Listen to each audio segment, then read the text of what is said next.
Okay, so this is going to be one of the most useful videos you will ever see because people in real life are going to ask you about the stamp back, so that's why you need to take effective notes. Okay, so I actually decided to make this video. It wasn't my idea, but someone left a comment. I think her name's Caitlin Marina, and she's like basically my twin. We both are taking AP Bio, French, A-Push. Literally, like, she's my twin, but she basically asked about how I take notes for A-Push, and that's actually something I'm good at. Don't ask me about science, don't ask me about A-Push, or don't ask me about AP Bio, but I can tell you how to take notes for history. That's like the one thing I'm good at.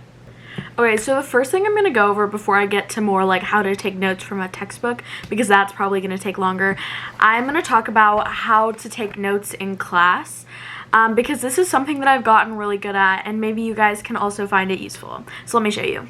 Okay, so if you guys don't know, I basically am in pre-cal. That class sucks, and today we went over like unit circles and stuff. Basically, what I've heard from everyone is this unit is the devil, literally the devil. Apparently, it's literally awful and the worst. So I think I've made a few helpful things that I'll just tell you about. So I'm going to tell you something really helpful that I do, considering I know this is going to be hard, a hard unit. So let me just show you something that I do to help with my notes. Okay, so these are the notes that I took today. Look at my unit circle though, like, isn't that cute? I know, I added like, you know, my cute little highlighters. Okay, but getting started with the actual advice that I have is, if you guys can see, like, of course these are like the pages that we print off because I'm in online school, and of course I filled it out exactly how like she would do it, and I followed along in class, and I paid attention like I should have. But as you can see, I have writing like right along, like some of it, and you can look on the back, like I have writing here too. Basically what that means is whenever the teacher says something that's really important that they don't have written, or that they don't have written on your notes page, you need to write down. Like, for instance, I said, we'll ask for coterminal between 0 and 360, because that's for our quiz. Do you think I'd remember that? Probably not. And then another thing that was really key that I wrote down was up here, and sorry, I'm getting like a bad angle, was most things on quiz will be on the first notes sheet. This isn't the first notes sheet, it's the second. So whenever I'm studying, I know that there's going to be less things from here and more things from our other notes sheet, which is always like good to know. Then another thing that I did was, she said, she was talking about kind of the rule, which if it's bigger than 360, you would subtract 360. If it's smaller than 360, you would add 360, which is like something to do with angles. In case you're not in pre-cal, I won't like explain it. But instead of just showing the work where I would have to like look, I have a rule written down that she talked about that wasn't explicitly written down.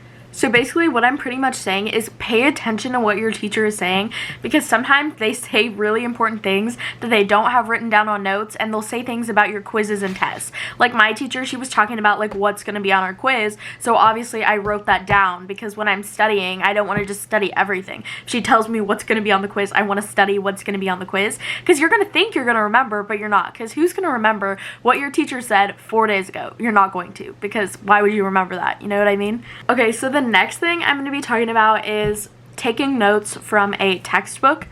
I'm going to be honest, I'm really good at history specifically, but last year I had a lot of trouble in AP World, and then I got this book. I'll pop up a picture of it. If you're in AP World, I literally don't care, buy that book. I don't care, literally don't even say anything to me. You need to buy that, you will get an A, period. I didn't even study my notes. I studied those study guide pages, and I got an A on every single test, because I did bad. And then I literally, after I started studying with that book, A on every single test. It was insane. Going off of that, history, especially like AP classes, history, People really make the mistake, in my opinion, take notes to study and they don't take notes to understand the information. And I know that sounds like you're like, what is she even saying? What I'm saying is people will take notes on things that are like incredibly obvious, and then they won't take notes on things that they don't understand because they're like, oh, I don't understand that, I won't write that down. And I know it sounds weird coming from someone who like writes a lot of notes, but the key to really any history class specifically is you need to know the overarching details to answer the specific questions. Also, I'm filming this before doing my chapter 15 notes for APUSH, so I'm gonna blame that one on you guys. I also wanted to procrastinate, so I put on makeup and I'm filming this video at midnight. So yeah, it's okay, it's not due till tomorrow, like tomorrow at midnight.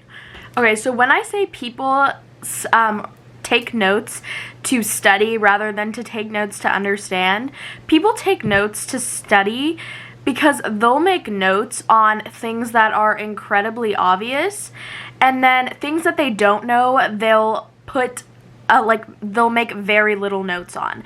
And what I mean is, you will write like, oh, the Civil War, it was the Union and the Confederacy. I'm sorry, but you should like literally know that. Like, that's like very obvious. I feel like anyone would kind of know that. You don't need to write that down. Something you need to write down is what the Stamp Act was. I don't know about you, but I just don't go remembering what the Stamp Act was. And what most people will do is, because the Stamp Act and the like Coercion Act or whatever it's called, I literally can't pronounce anything, all of those acts, they'll just write down the name of them and be like, these were the important acts. You don't just write down the name, you have to write down what they are. And that's like where people mess up, in my opinion. Like, you're not going to remember reading them. You have to write them down, and that's something you have to write down. Don't write down, it was the Union against the Confederacy, the South versus the North. Like, that's just very obvious. Okay, so I found a really good example in my notes about what I was talking about, so let me show you. Okay, so if you can see, I pulled up the section about accomplishments Congress had under the Articles of Confederation. Of course I put winning the war because that's obvious. I didn't just put Land Ordinance of 1745. I explained what that was. It was a policy for surveying and selling Western lands. How are you going to remember that? And then I put the Northwest Ordinance of 1747. I didn't just write their accomplishments were winning the war, the ordinance, and the other ordinance.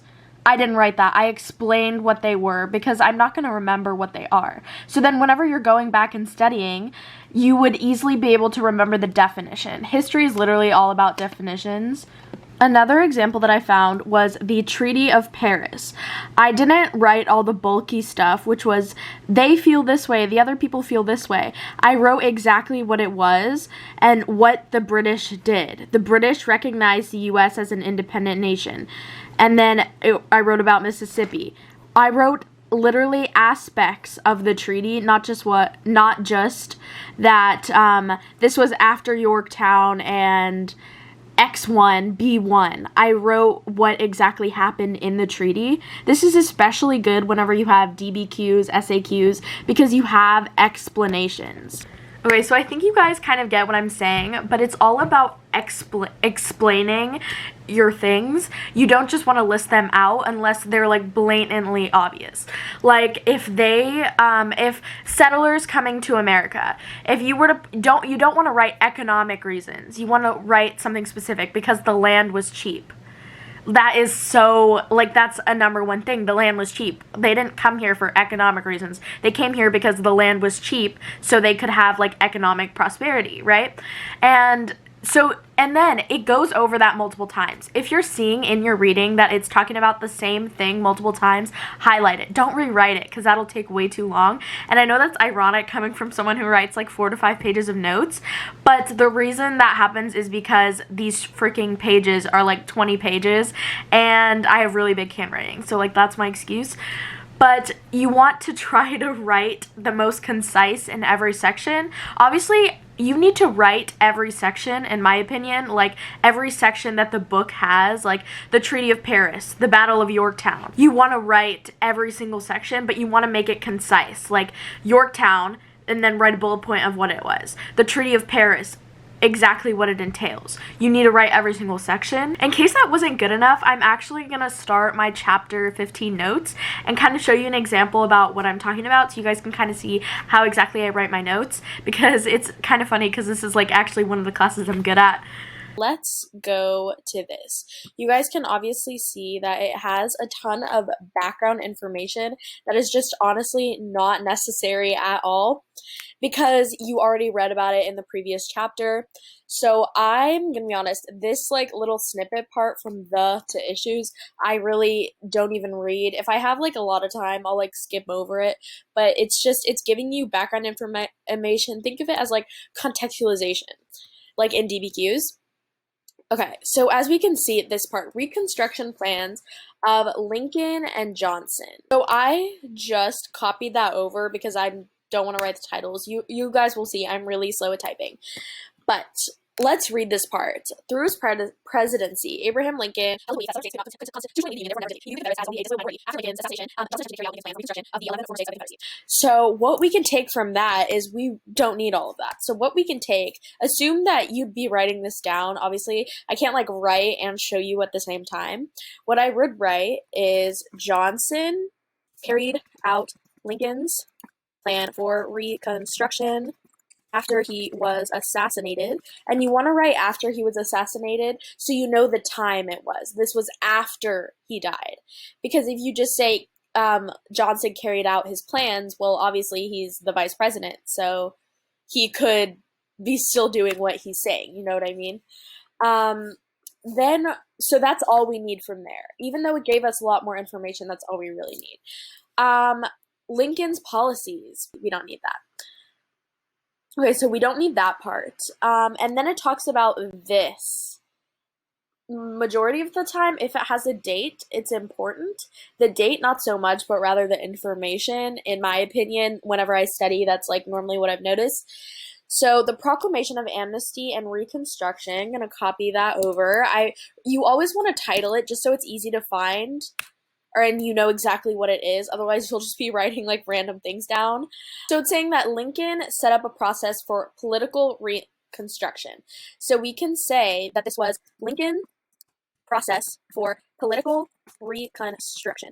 I'm hoping what you guys are getting from this, I'm just taking what the text is saying and making it concise and easy to understand, but getting all the information. So it's saying that in his political process, whenever we're reading it, that the Reconstruction was for the South state governments, so Union would be in power rather than the secessionists, which means like the people who seceded, which was the South.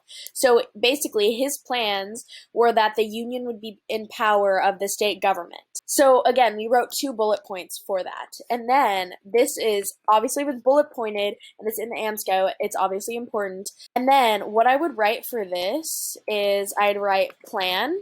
And this is exactly what his plan was. This is what I was saying earlier. You want to bullet point exactly what it was. This was Lincoln's policies. I'm not going to finish that because I've already been filming for like almost 10 minutes. And it's only that much, probably because I've had to like type and stuff.